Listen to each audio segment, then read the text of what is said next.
This demo portion size piece of paper is also taped to the paper towel dispensers on the wall so that you can get an idea.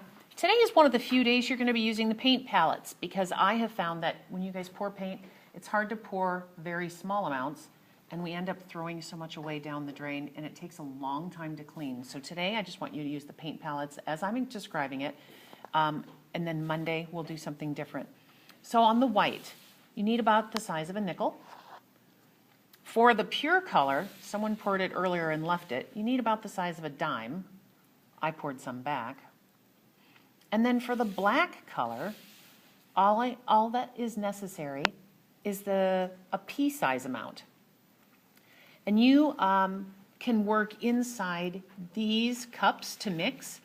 However, because this person had poured too much green, my concern was it would overfill. We'll see if that's the case.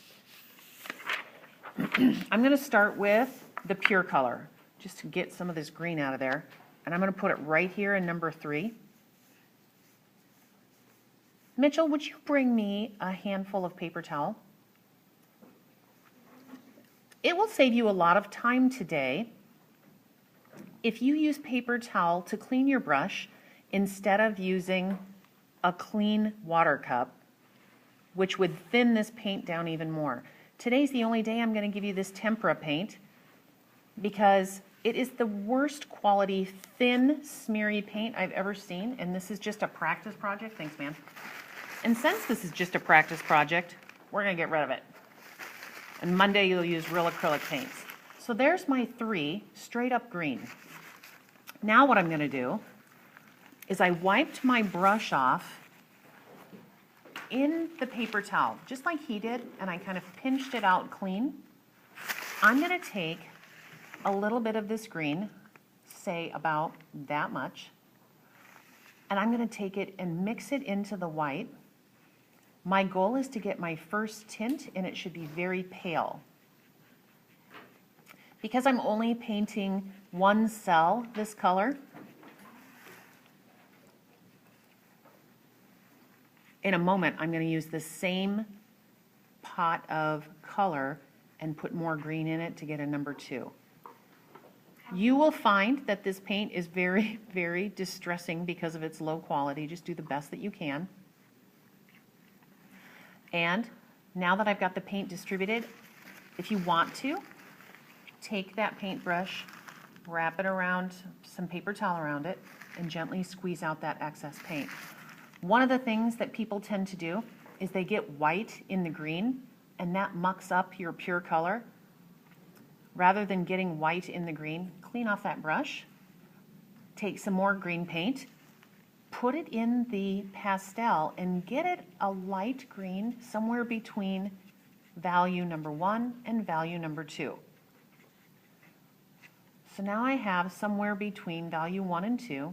It may not be as easy to see on the overhead, but I can tell on my paper that it's a light green, but not as light as pastel.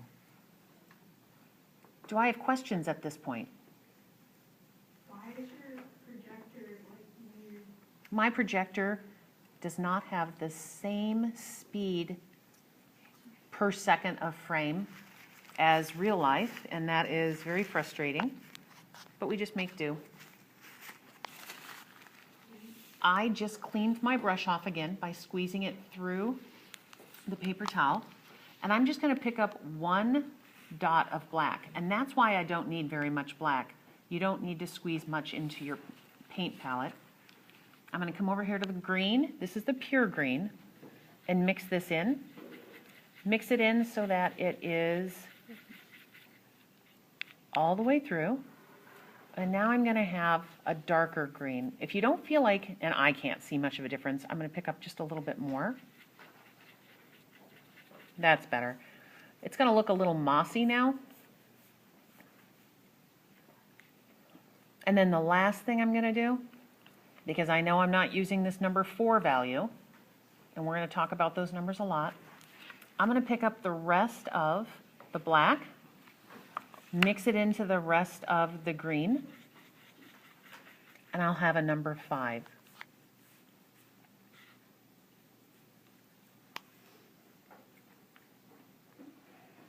Your acrylic paints will not smear this bad. However, you will need 2 coats. And you'll need to think about those brush marks that you leave. So when you pick your brushes, I'm going to recommend you're going to need a bigger brush for that area, or you're going to need a smaller brush for that area. It's easier to paint from light to dark and to remove the excess from the brush by squeezing through a paper towel like this. Try not to pull the brush hairs out of the tip. You want to brush up to the next field without smearing. Hard to do with smeary paint, but on the color wheel I want you to do that. Also, I'm going to show you how to clean the materials now to make sure that everything is ready for the next class. And you can hit stop.